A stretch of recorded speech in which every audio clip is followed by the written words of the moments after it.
देखो, बजट दिल्ली के कागजों में उनको ठीक लगता होगा, लेकिन ग्रामीण पृष्ठभूमि पे ठीक नहीं है। इसका ज्यादा लाभ किसानों को नहीं होगा, कंपनियों को जरूर लाभ होगा। जो ऑर्गेनिक और नेचुरल फार्मिंग की बात करिए, वो भी कोई न कोई एनजीओ, कंपनी, कोई संस्था वो इसको लेगी और वो कहेगी कि हम इतने किसानों को खेती करने सिखाएंगे ऑर्गेनिक। यह आएगा, उस पर पैसा चला जाएगा। वो इसका ये देखना कि किस मद में पैसा जाएगा।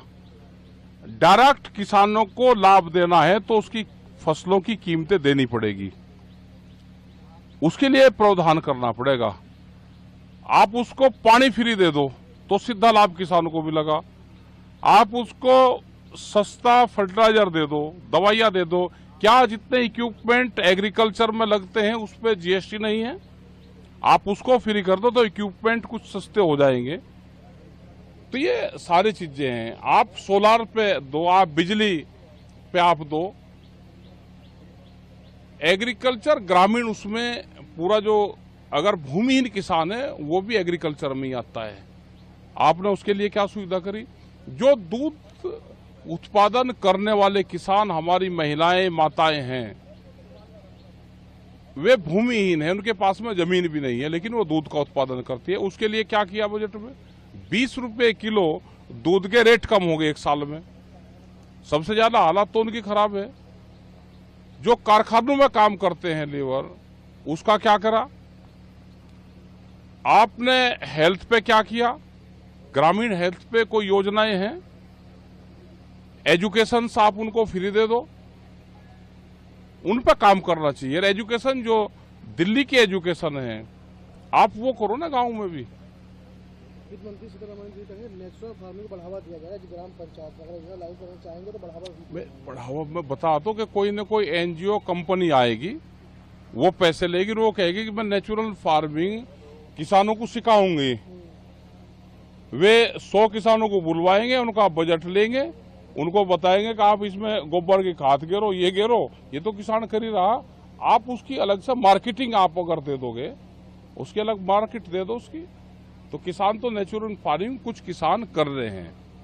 राज्य के साथ साझेदारी करके केंद्र सरकार डिजिटल इंफ्रास्ट्रक्चर बढ़ाने का काम करेगी, जिससे किसानों को। हमने तो कहा कि डिजिटल बढ़ाओ ना, हमें किसानों को डिजिटल कैंपेन से जोड़ दो। हमारा गन्ने का भुगतान, दूसरी भुगतान भी आप डिजिटल से कर दो। कौन सी टेक्नोलॉजी आप डिजिटल से दोगे किसानों को? भाई हमारा भुगतान भी जोड़ दो ना आप उसी से, डिजिटल से ही, डिजिटल प्लेटफॉर्म से आप बढ़ाओ। प्रधानमंत्री का पायलट प्रोजेक्ट है डिजिटल कैंपेन, आप बढ़ा दो। हमारा गन्ने का फसल तो एक साल में आती है, आ रही फसल 1-1.5 साल में, और भुगतान उसका होता है वो भी 12 महीने में, 8 महीने में। अभी कुछ फैक्ट्रियों का भुगतान जो गन्ने का है वो नवंबर-दिसंबर का हुआ। कृषि और से जुड़े सेक्टरों को 1.52 लाख रुपए का प्रावधान दिया गया, ये कारगर साबित होगा। अब कृषि में बहुत से सेक्टर आएंगे, आप कौन से सेक्टर में कितना फंड दोगे? आप कल तो ये भी कहोगे कि पुलिस को हमने इतना फंड दे दिया, उसकी तनख्वाह दे रहे हैं हम। ये जो सेक्टरों में पैसे देने की बात करी, इसको डिफाइन करना पड़ेगा कि किस सेक्टर में कितना जा रहा है और वो कहां लग रहा है। आप भाव देने की बात नहीं करते, सारी बात करते हो भाई एमएसपी गारंटी कानून दे दो। आप ये तो कहो कि हम सब फसलें हम खरीद देंगे, उसका नुकसान होगा तो हम भरपाई सरकार करेगी, उसकी कुछ नहीं कर रही। अभी बाढ़ आई, पूरा हमारा उत्तर प्रदेश और बिहार, बहुत हिस्से बाढ़ से प्रभावित हुए। क्या उन किसानों को लाभ मिल रहा है?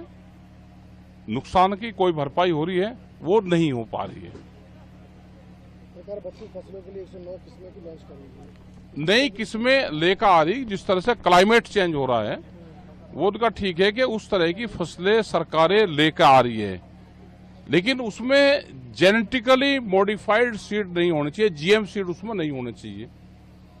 फसलें तो हमारे वैज्ञानिक है, जो रिसर्च सेंटर है, क्या उसको फंड लोकेट किया है?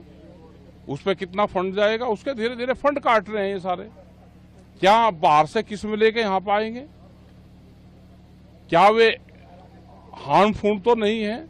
क्या वे मानव शरीर के लिए हानिकारक तो नहीं है? तो इन सब चीजों पे ध्यान हमको करना पड़ेगा। Don't miss out. Follow One India for real-time updates.